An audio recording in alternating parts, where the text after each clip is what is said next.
21h30, Madame, Monsieur, bonsoir.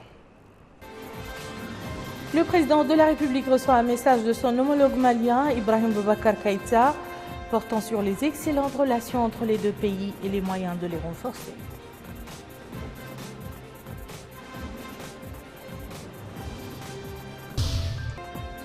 Le Conseil des ministres approuve un projet de décret portant sur le statut des enseignants-chercheurs universitaires et hospitalo-universitaires.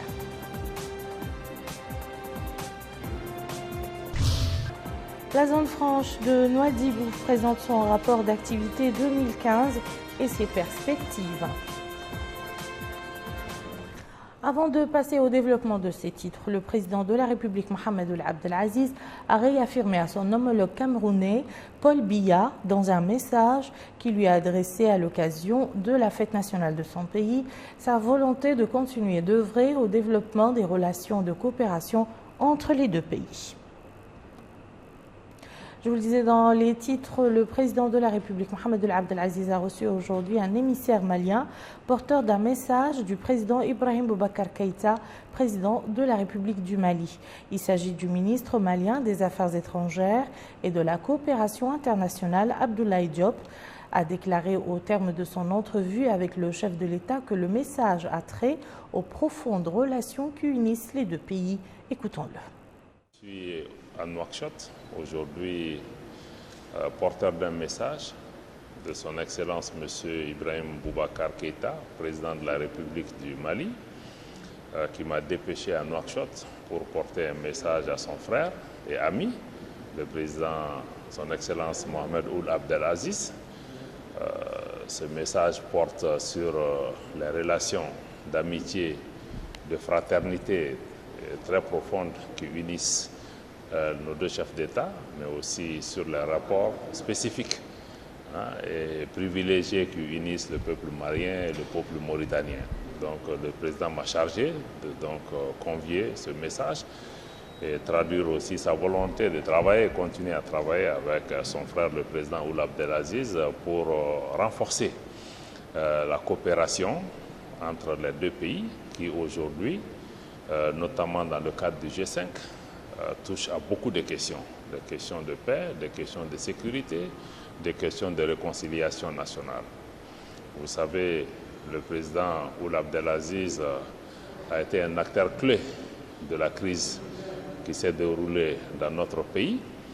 Il a joué un rôle important pour l'avènement d'un accord pour la paix et la réconciliation. Nous nous souvenons de la visite mémorable que le président Aziz a effectuée à Kidal, qui a permis d'obtenir un cessez-le-feu et d'enclencher le processus de dialogue entre les deux pays. Et donc, le chef de l'État m'a demandé donc de venir porter ce message à son frère et ami, vraiment pour que nous continuions à travailler ensemble pour la stabilisation de nos régions, pour pouvoir continuer à lutter ensemble contre les fléaux qui minent notre région, l'insécurité, le terrorisme et beaucoup de fléaux qui aujourd'hui, si nous arrivons à relever, créeront les conditions pour une prospérité partagée pour nos pays, pour que nous continuions aussi à nous occuper des questions de jeunesse et d'autres qui occupent notre nation. Venons-en maintenant au Conseil des ministres qui s'était réuni ce matin sous la présidence du président de la République, Mohamed Ould Abdel Aziz. La réunion a été sanctionnée par l'adoption d'une série de projets de décrets portant entre autres sur le statut des enseignants-chercheurs universitaires et hospitalo-universitaires. L'intégralité du communiqué final du Conseil des ministres avec Mohamed Emile Bakar. Lors de sa réunion d'aujourd'hui, le Conseil des ministres réuni sous la présidence du président de la République, Mohamed Ould Abdel Aziz, a examiné et approuvé les projets de décret suivants. Projet de décret portant nomination des membres du conseil d'administration du centre hospitalier de Nouadhibou. Projet de décret portant modification de certaines dispositions du décret numéro 2006-126 PM du 04 décembre 2006 portant statut des enseignants-chercheurs universitaires et hospitalo-universitaires. Le présent projet de décret régularise la charge d'enseignement actuelle obligatoire pour les enseignants-chercheurs universitaires et hospitalo-universitaires fixée à 6 heures par semaine, tout en proposant un ajout de 2 heures additionnelles, soit au total 8 heures par semaine, équivalent cours. Cette modification permettra aux institutions de l'enseignement supérieur d'améliorer le manquement de leurs ressources humaines, contribuant ainsi à résorber les déficits en matière d'accomplissement du volume horaire requis pour la formation. Projet de décret portant modification et abrogation de certaines dispositions du décret 2636 PM du 11 décembre 2006 portant statut particulier du corps des enseignants technologues. Le présent projet de décret régularise la charge d'enseignement actuelle obligatoire pour les enseignants technologues fixée en fonction de leur grade tout en proposant un ajout de 2 heures additionnelles par semaine pour chaque grade réparti à part égale entre l'enseignement et l'encadrement. Cette modification permettra aux institutions de l'enseignement supérieur d'améliorer le management de cette catégorie de leurs ressources humaines, contribuant ainsi à résorber les déficits en matière d'accomplissement du volume horaire requis pour la formation. Projet de décret portant concession définitive d'un terrain en Nouakchott au profit de l'Université des sciences islamiques à Youn, des affaires islamiques et de l'enseignement de la Sharia. Projet de décret portant concession provisoire d'un terrain à Kifa au profit de la Société d'assainissement, de travaux, de transport et de maintenance ATTM. Projet de décret portant concession provisoire d'un terrain à Nouakchott au profit du secrétariat permanent du G5 Sahel. Projet de décret portant concession provisoire d'un terrain à Nouakchott au profit du Centre de formation et de perfectionnement professionnel de Nouakchott. Le ministre des Affaires étrangères et de la Coopération a présenté une communication relative à la situation internationale. Le ministre de l'Intérieur et de la Décentralisation a présenté une communication relative à la situation intérieure. Le ministre de l'Équipement et des Transports a présenté une communication relative à la Convention sur le transit international routier. Cette communication expose les avantages de l'adhésion à la Convention douanière actuelle sur le transport international des marchandises sous couvert des carnets, la Convention TIR 1975 propose des dispositions à prendre pour que cette convention puisse être ratifiée et appliquée. La ministre des Relations avec le Parlement et de la société civile a présenté une communication relative à la stratégie nationale de communication pour le développement 2016-2020. Cette communication présente les grandes lignes de la stratégie nationale de communication pour le développement 2016-2020, dont les principaux objectifs portent notamment sur la consolidation des programmes de lutte contre la pauvreté, la promotion du développement durable et la contribution à l'élimination des obstacles qui entravent le développement global du pays. À cet effet, la dite stratégie nationale de communication propose un train de mesures susceptibles de permettre le renforcement des capacités de coordination, de suivi et d'évaluation des activités et stratégies sectorielles de l'ensemble des acteurs impliqués dans la lutte contre les mentalités et pratiques qui entravent la réalisation de nos objectifs de développement économique et social. Enfin, le Conseil a pris les 2 mesures individuelles suivantes. Ministère des Affaires étrangères et de la Coopération, cabinet du ministre, conseiller juridique, Dr El Arbi Ould Khtour. Administration centrale, direction du protocole, directeur adjoint Ali Ould Mohamed. 2 ministres ont commenté les résultats du Conseil des ministres. Il s'agit d'abord du ministre de la Culture, de l'Artisanat, porte-parole du gouvernement, Dr Mohamed Lemine Ould Cheikh, qui a précisé que le Conseil des ministres a examiné et adopté un certain nombre de projets, de décrets et entendu des communications dont l'une porte sur la convention douanière actuelle sur le transport international des marchandises. Il a ensuite répondu à une question relative à la date du démarrage du dialogue national, précisant qu'il aura lieu à la date fixée par le président de la République. En réponse à une question au sujet de l'existence d'une crise entre le Sénat et le gouvernement d'une part et le parti au pouvoir et le Sénat d'autre part, le ministre a précisé que le Sénat est la première chambre parlementaire et que ses membres sont élus et représentent l'élite de la classe politique, des notables et des cadres mauritaniens. Il a ajouté que le chef de l'État avait parlé d'une demande au peuple mauritanien de réviser la Constitution en vue de la suppression de la Chambre du Sénat et son remplacement par des conseils régionaux pour 2 raisons. La première résulte dans le fait que l'existence du Sénat aux côtés de l'Assemblée nationale retarde les procédures législatives au moment où le pays a besoin de les accélérer, tandis que le second s'explique par la proximité des conseils régionaux des populations, ce qui leur offre l'opportunité d'être mieux édifiés sur leurs préoccupations plus que les sénateurs qui sont installés à Nouakchott. Le second ministre, celui de l'équipement et des transports, en l'occurrence Ahmed Salem Abdelraouf, a apporté des éclaircissements relatifs à l'historique et aux avantages que la convention douanière actuelle sur le transit international routier offre aux adhérents en matière de transport international des marchandises.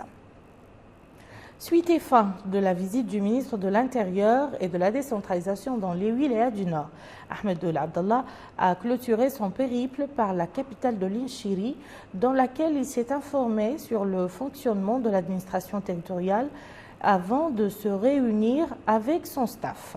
Abdul Adamaba.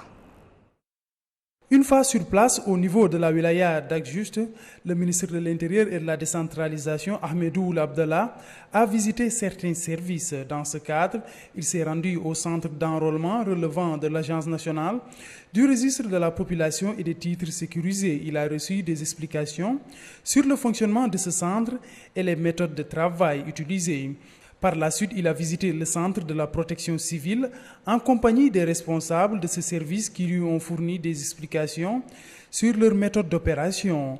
L'édifice en cours de construction devant abriter les bureaux de la wilaya de ces régions a aussi été visité, ce qui a permis au ministre de l'Intérieur et de la décentralisation de s'informer sur le niveau d'exécution des travaux. Après, Ahmed Ould Abdallah a tenu une réunion en présence des autorités administratives, sécuritaires et élus locaux de cette wilaya. Réunion au cours de laquelle il est revenu sur le rôle des collectivités locales ainsi que la nécessité de répondre aux attentes des citoyens. Il a par ailleurs insisté sur la lutte contre le trafic de drogue et du crime organisé. Par ailleurs, il a rappelé la nécessité de respecter l'horaire de travail et d'œuvrer afin de rapprocher l'administration des administrés. Le wali de la wilaya de l'Inchiri, Diallo Amadou Samba, a effectué une présentation de cette wilaya et est revenu sur les acquis accompli sous le magistère du président de la République Mohamed Ould Abdelaziz. Les élus locaux de la wilaya de l'Inchiri, après avoir exprimé leur satisfaction pour ce déplacement, ont soulevé le problème lié à l'appui financier aux collectivités locales, afin, disent-ils, de garantir leur autonomie financière. Le ministre de l'Intérieur et de la décentralisation a enfin tenu séparément une réunion avec les autorités administratives et sécuritaires. Au cours de cette rencontre, il leur a demandé de bien représenter l'État et de répondre aux sollicitations des citoyens. Ici à Nouakchott, l'heure était aujourd'hui au bilan de la zone franche, mais aussi des perspectives.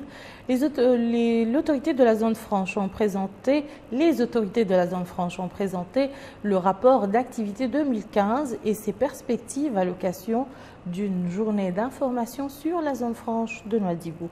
Le point avec Bokar Baylaba. La zone franche de Nouadhibou tire le bilan de ses activités en 2015 et se projette pour mieux se hisser sur le sommet de l'excellence et du dynamisme. Et c'est le président de l'autorité de la zone franche de Nouadhibou, M. Mohamed Ould Abdallah, qui est monté au créneau pour mettre en exergue les différents acquis de ce pôle économique durant l'année écoulée. Pour lui, la zone franche est active dans la mise en œuvre de plusieurs projets urbains, infrastructures socio-économiques, services publics. À titre d'exemple, il a cité le port en eau profonde de Nouadhibou, le nouvel aéroport international de la ville, la restructuration du pôle halieutique et touristique ainsi que les défis posés à la zone franche.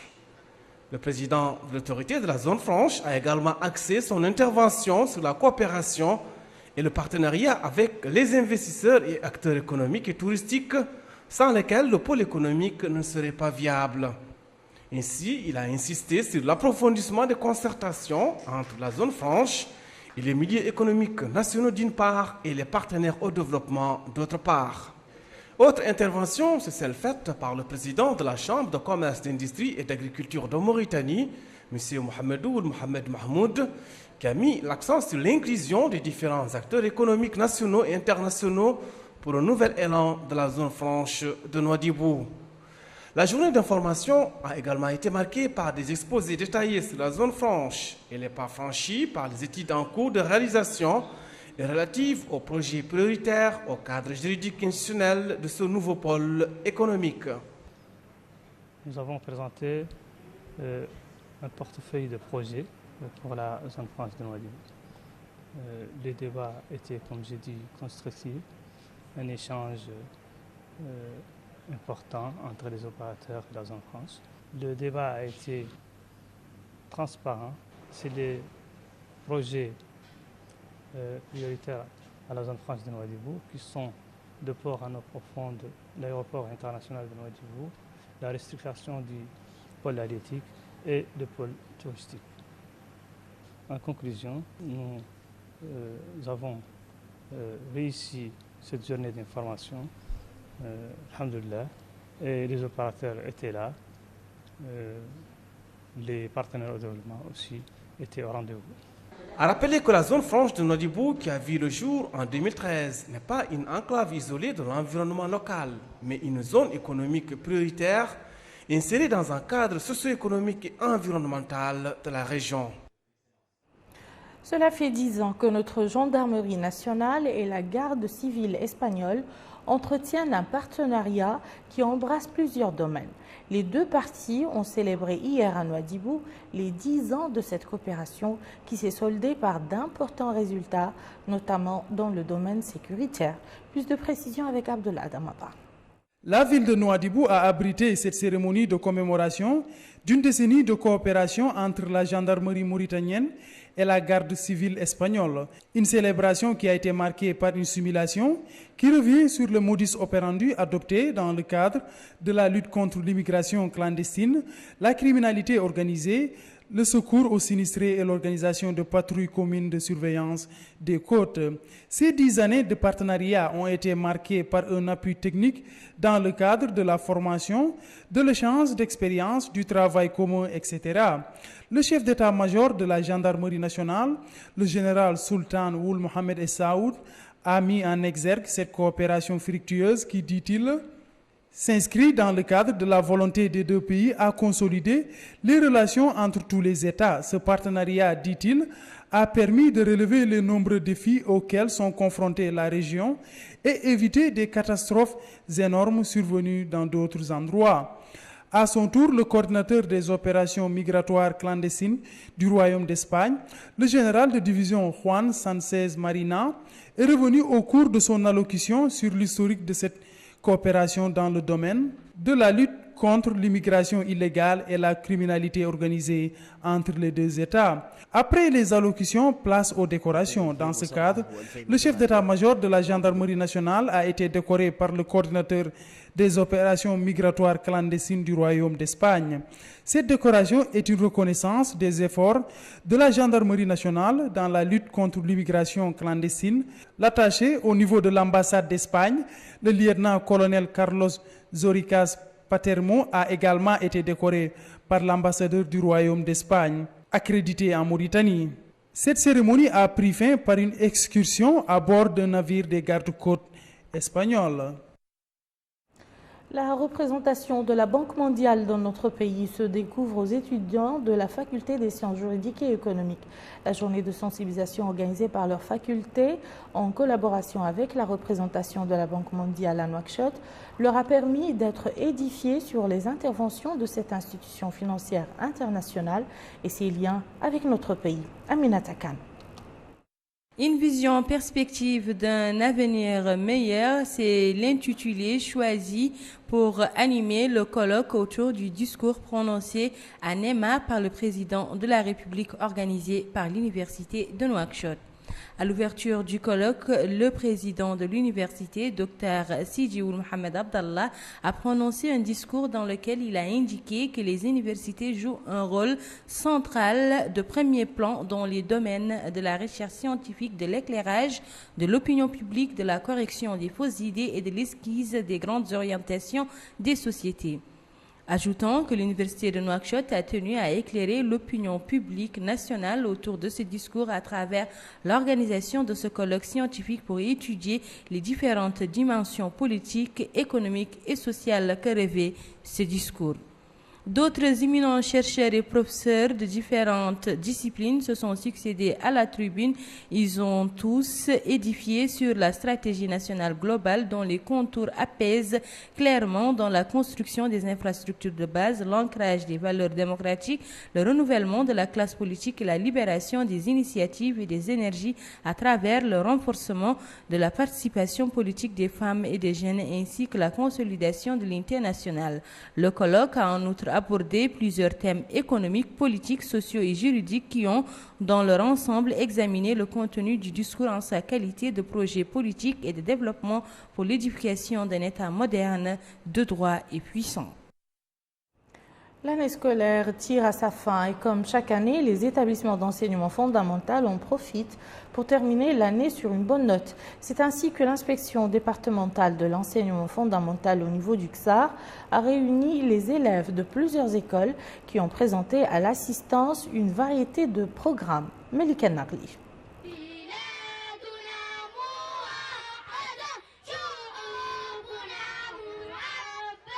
Préserver l'enthousiasme et l'avenir de nos enfants et par conséquent des lendemains meilleurs pour la nation passe nécessairement par la disponibilisation d'un environnement éducatif de qualité afin que la génération qui prendra la relève soit à la hauteur de nos ambitions. À cet effet, l'inspection de l'enseignement a organisé dans la commune du XAR cette journée pédagogique sous le thème « La préparation des générations futures relève de la responsabilité de tous ». Les capacités et le niveau des élèves ont été tout au long de l'année testés et suivis. L'inspecteur de l'enseignement, M. Mohamed Aminoul Koulam, souligne que l'inspection de l'enseignement ne ménage pas ses efforts pour offrir aux élèves ce qu'il y a de mieux au plan pédagogique et assurer le suivi et le renforcement de leur aptitude scolaire. L'inspection de l'enseignement, a-t-il dit, accorde une attention particulière au programme scolaire et à la préparation aux examens qui se sont déroulés selon le calendrier prévu pour les enfants. Diverses activités ont été menées pour assurer le succès de cette année scolaire, qu'il s'agisse de cours de renforcement dispensés ou de visites d'inspection. De son côté, le président du bureau des parents d'élèves pour la Muqata'a du XAR, M. Ahmed Ould Douman, a souligné la priorité qu'il y a accordée à l'éducation scolaire de nos enfants sur l'ensemble du territoire national afin de rehausser le niveau de l'enseignement et améliorer l'aptitude de nos enfants. Au cours de cette journée pédagogique, l'ensemble des écoles de la commune ont présenté diverses prestations de leurs élèves sous forme de chants, de sketchs, de tableaux vivants. Tout comme ont été également remis des attestations et hommages décernés à divers membres et parties prenantes de la famille pédagogique. Ces diverses manifestations expriment non seulement la vivacité de nos enfants, mais également la communion existant entre les familles et l'école. L'ambassade de Palestine dans notre pays a commémoré hier le 68e anniversaire de la Nakba par l'organisation d'un sit-in de solidarité. L'occasion pour le chargé d'affaires de l'ambassade Jamal Eddine Sabah de saluer l'appui et la solidarité du peuple mauritanien sous la direction du président de la République Mohamed Ould Abdelaziz. Au peuple palestinien et à sa lutte pour la liberté et l'indépendance, ainsi que la grande considération dont bénéficie la colonie palestinienne résidente en Mauritanie. Le chargé d'affaires a réaffirmé l'attachement du peuple palestinien à la terre, au droit du retour, à l'autodétermination et à la poursuite de la lutte jusqu'au recouvrement de l'indépendance et l'installation d'un État palestinien avec pour capitale Al-Quds al-Sharif.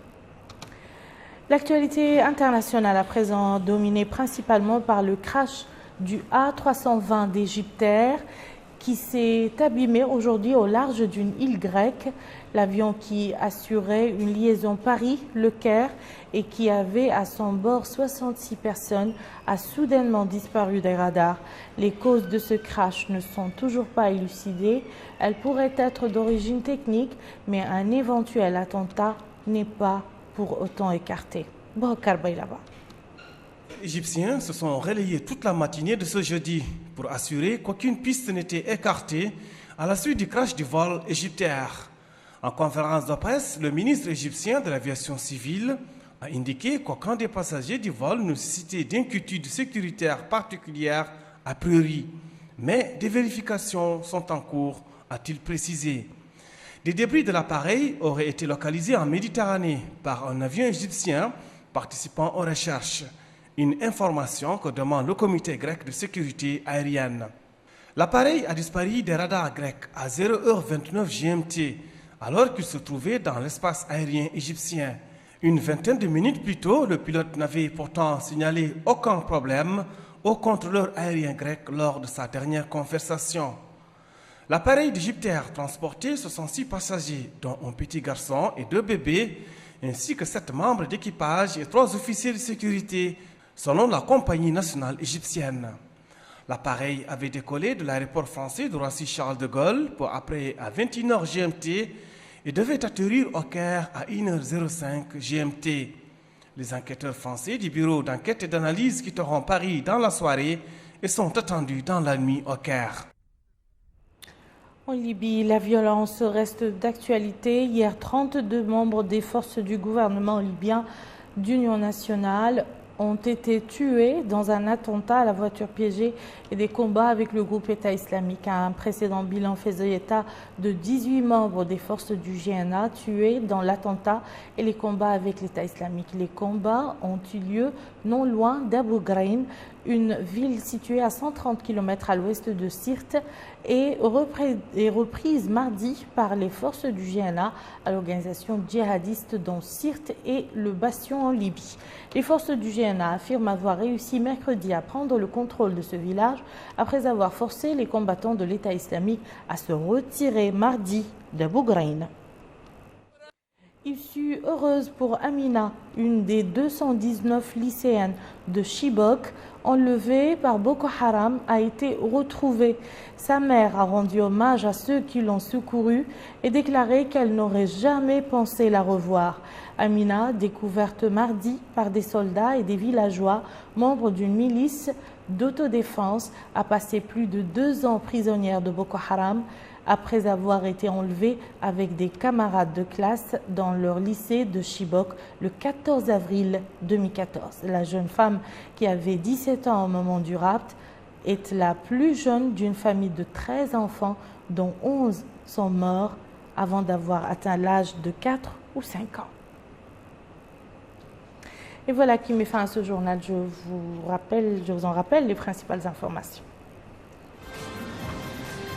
Le président de la République reçoit un message de son homologue malien, Ibrahim Boubacar Keïta, portant sur les excellentes relations entre les deux pays et les moyens de les renforcer.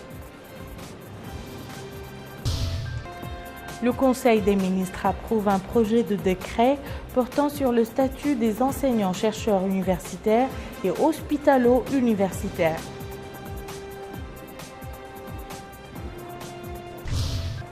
La zone franche de Nouadhibou présente son rapport d'activité 2015 et ses perspectives.